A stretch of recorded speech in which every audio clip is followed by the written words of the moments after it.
Bonjour, Ludovic ici pour Flandre Télévision en équilibre sur la frontière. Ici je suis en Flandre belge, ici je suis en Flandre française. Et aujourd'hui on va voir ce que la frontière peut faire avec deux villages, Roesbrugge et Haringen. Allons-y!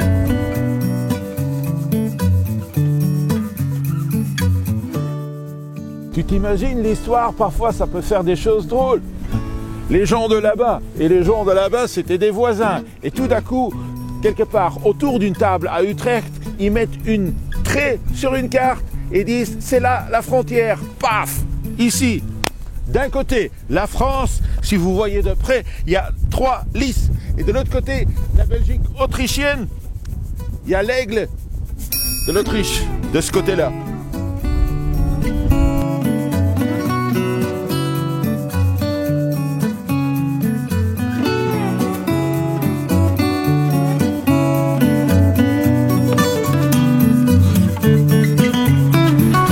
L'Isère, en Belgique, canalisé. Il y avait de la navigation jusque dans les années 1900. Et de l'autre côté de la frontière, l'Isère français, c'est un petit ruisseau qui cherche son chemin à travers les champs. On parle de 1236. Guillaume de Béthune, qui avait son château fort avec sa très chère Élisabeth, habitait là-bas, juste derrière l'église. Et Élisabeth, elle voulait voir loin. Elle voulait voir au loin. Et donc, elle a demandé de raser tous les arbres qui étaient là. Entre autres, un chêne. Et le chêne, en le rasant, il saignait du sang. Et ça, c'était le symbole pour Élisabeth de dire, maintenant, on va faire de ce chêne une vierge, statue d'une vierge, et on va créer une abbaye pour des nobles dames qui se trouvaient là-bas. Aujourd'hui, la seule chose qu'on peut encore voir, c'est où étaient les fondations. Des pierres, c'est tout. 1566, les gueux étaient dans le coin. Et les gueux, ils ont pillé, ils ont détruit entièrement cette abbaye, ils ont molesté toutes ces bonnes sœurs et ces bonnes sœurs se sont dit, bon, si c'est comme ça à la campagne, on va vivre dans la ville. Ils sont partis à Ypres où ils sont toujours, les dames de Roesbrugge, les Roesbrugge dames.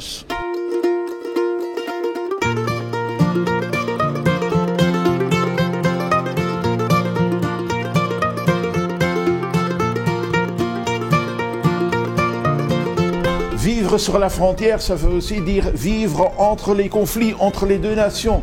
La Belgique autrichienne à l'époque et de l'autre côté, la France républicaine se battait entre eux. Roesbrugge a changé de camp 7 fois. 7 fois, ça fait paf, paf, paf, paf, paf, paf, paf.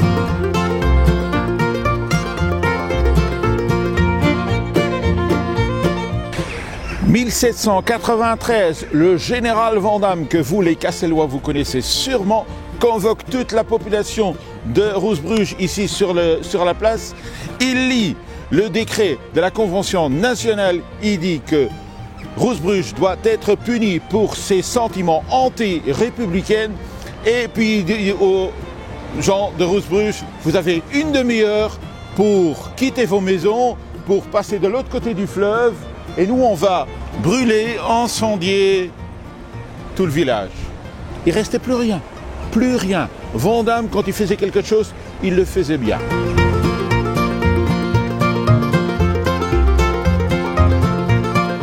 1915, bataille de l'Isère, ici Roesbrugge pour les Français, c'était un peu l'endroit du repos. Et là, alignés, ils étaient 10 généraux, avec un général devant. Le général Joffre a offert des médailles à 10 généraux français et un soldat. Et un soldat, n'oubliez pas le soldat.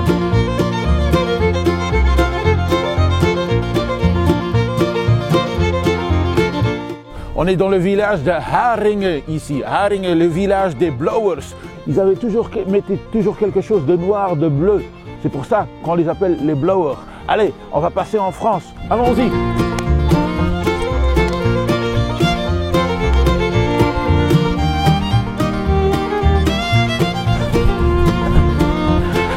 La magie des blowers, si vous voulez la vivre, venez ici à Haringen.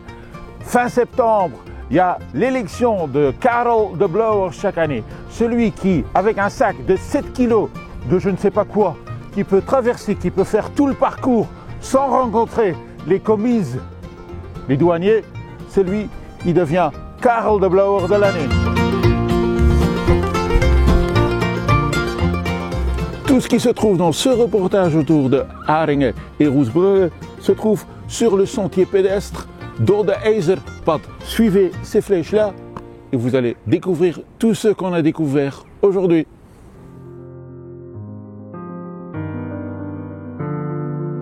Nous voilà devant l'église de Haringen. À l'époque, il y avait un prêtre ici à Haringen qui s'appelait Joris de Klerk. Et Joris de Klerk qui était aussi connu sous son nom de plume, Joris Uttendale. Et Joris Uttendale, c'était un sculpteur, c'était un peintre, c'était un musicien, c'était un poète. Et il a même fait sa propre tombe, celle-là ici. Les dernières années de sa vie, Joris de Klerk a vécu avec cette pierre dans son bureau. Il a dit, j'ai tout mis. La seule chose qu'il n'avait pas mis, c'était sa date de décès. Een vriend is lekker stekkerdraad. Je kunt eraan vast te graan. En als je weer weg wilt gaan, toe zeer je los te maken.